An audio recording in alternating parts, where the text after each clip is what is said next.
Good morning na nasa ta sa atong programa karon. So, ang title ani kay nag-ingon diri pagtuo.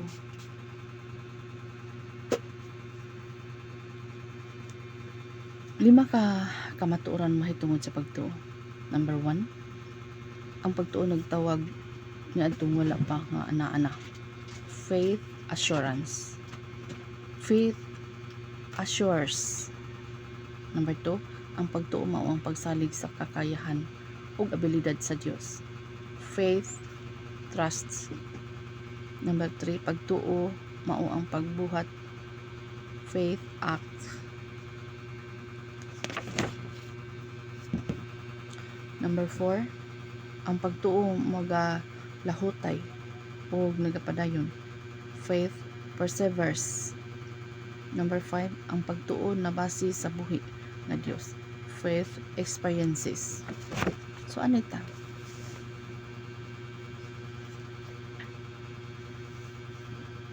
Number 1, ang kahulugan sa pagtuo mao ang pagsalig sa nga siguro na nga moabot unsay imong ginalauman bisan og wala pa kini makita sa pisikal nga mga mata. Atong basahon pa aprobahan nato sa Hebrew. Naingon siya diri sa Hebrew 11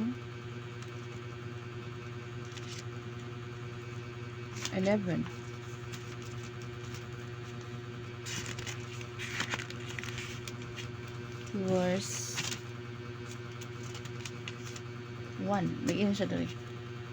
Ang kahulugan sa pagtuo maong nga may kasiguruhan kita sa mga butang nga atong gilauman nga dili makita. Pinagi sa pagtuo ang mga tao sa karaang panahon gikahimut-an sa Dios. Pinagi sa pagtuo nasabtan nato nga ang kalibutan gibuhat pinagi sa pulong. Ang kalibutan gibuhat pinagi sa pulong sa Dios ug ang makita gihimo gikan sa mga butang nga dili makita. No?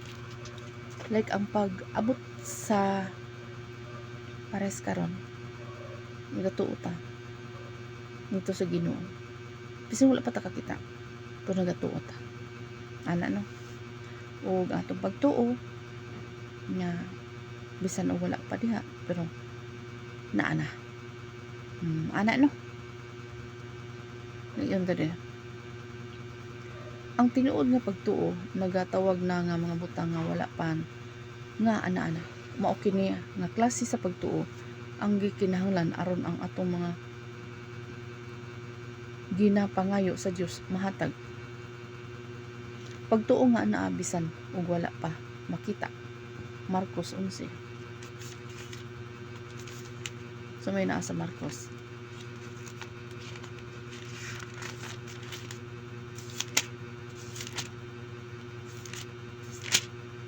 Marcos 11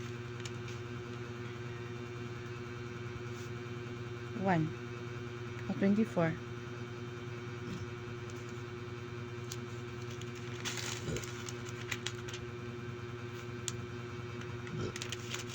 Naingon sa dere.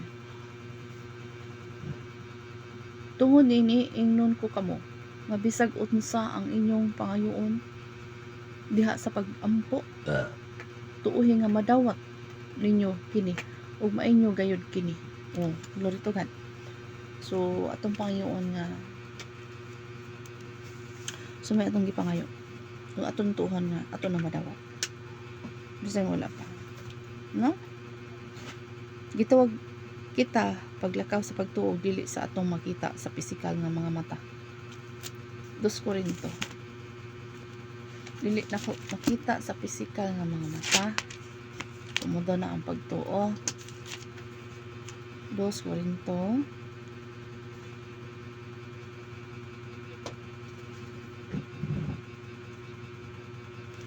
5:7. Naingon siya dali. Kay nagkinabuhi man kita pinagi sa pagtuo o dili pinagi sa atong makita. Kita masaligon kaayo sa palabihon nato nga mamiya kita nining lawas sa ug makig-uban sa Ginoo. Apan labaw sa tanan, buot kitang magpahimuot kaniya bisan dinhi sa atong puloy-anan o didto.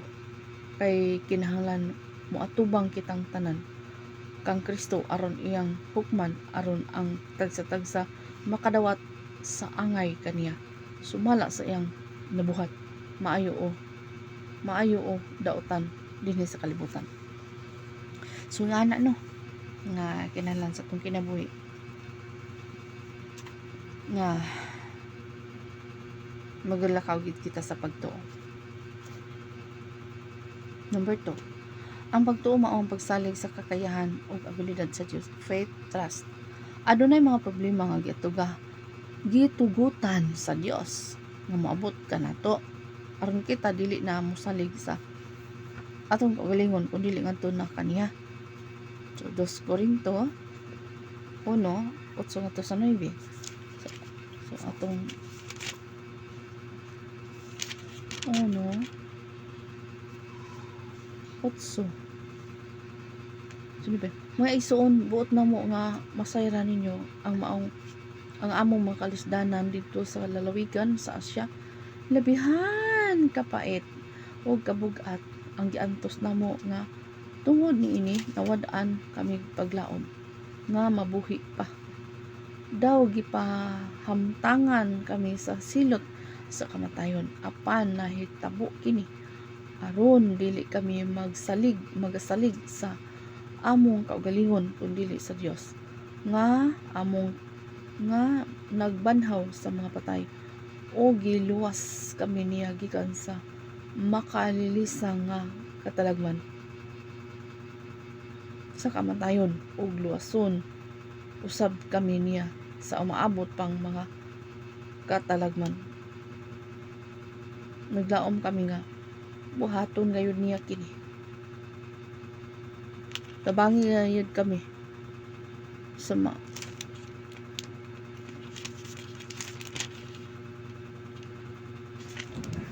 maayong balita mahitungod sa himaya ni Kristo nga amo ang sibo nga dagway sa Dios. So si Kristo mo isibo sa dagway sa Dios. Ano? So mahitagtabang si Ginoo pati mahimo kung wala ang Ginoo. Number 1, pagampo sa ug pagpangamuyo, no? 2 Corinto chapter 1 verse 10 to 11. Number 2, pagpangayo og giya, panultihon 3:5-6. Number 3, gahom sa Dios, 2 Corinto 12:9 ngadto sa 10. Number 3, ang pagtuo mao ang pagbuhat, faith act. Ingon ini ang pagtuo patay kini kun dili ubanan sa buhat, Santiago 2:17. Ang pagtuo nga walay binuhatan sa masalawas nga walay espiritu, patay, Santiago 2:26. Bisan si Satanas ug ang iyang mga demonyo mituo nga adunay usa lang ka Dios, pero kini nga pagtuo wala mauban ni sa pagtuman sa mga prinsipyo sa Dios, Santiago 2:19.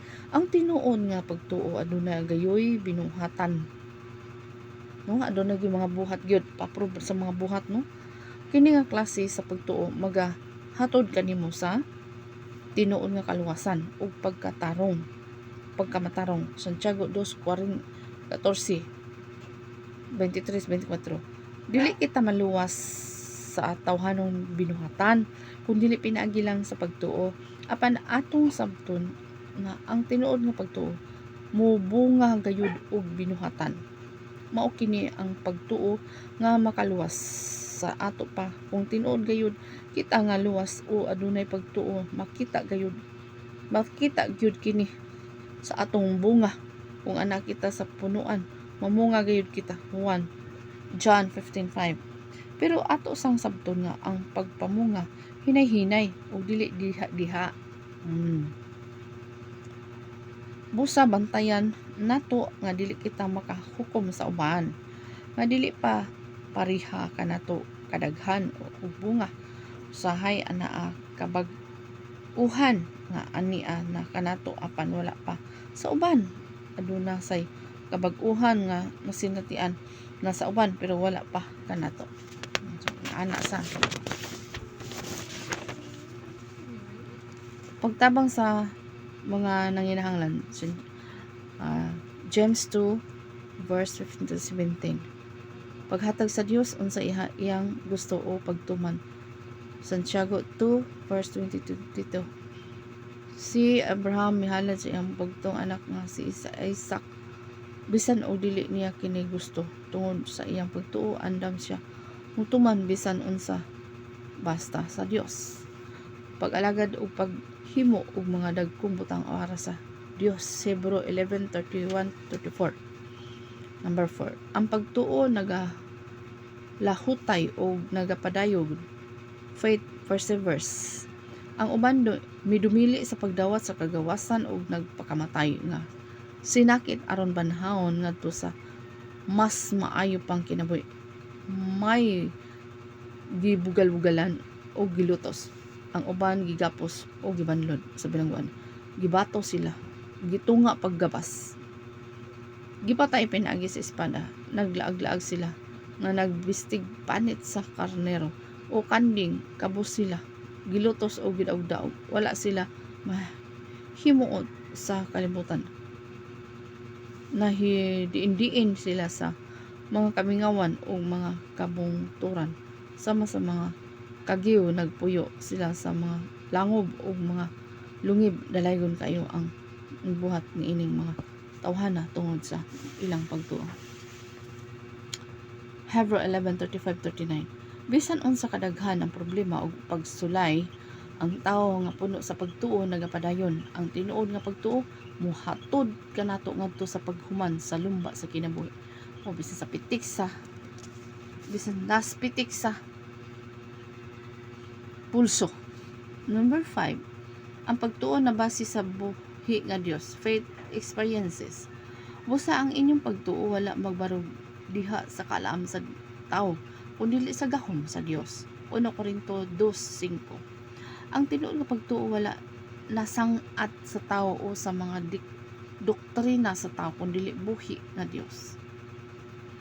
Kung ang atong pagtuo anaa sa buhi nga Dios, magsugod siya og padayag nganhi kanato. Adunay tulo ka paagi diin ang Dios magpadayag kanato. Magkisulti siya kanato. John 10:4. Gipadayag 2:7. Dili lang makadungog ang Dios kanato kita usab makadungog kaniya kung kita mohatag og panahon sa pag-ila ug pagpaminaw sa iyang tingog. Mupabati siya kanato sa iyang presensya. Buhat 2:1-4.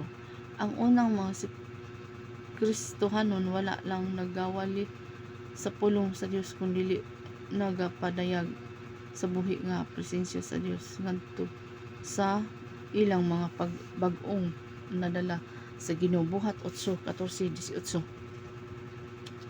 Muhimo siya og mga milagro diha kanimo o pinaagi kanimo. Hebrew 2:4. Og kini ang mga timaan sa gahom nga mabatunan nila nga motuo sa akong ngalan, maghingilin sila mga yawa ug manulti sila lain nga sinultihan. Kung makakupot sila mga halas o makainom sila hilo, dili sila maunsa.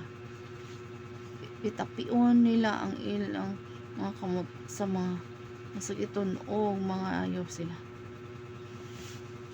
Hallelujah. Salamat sa Ginoo. So, God bless.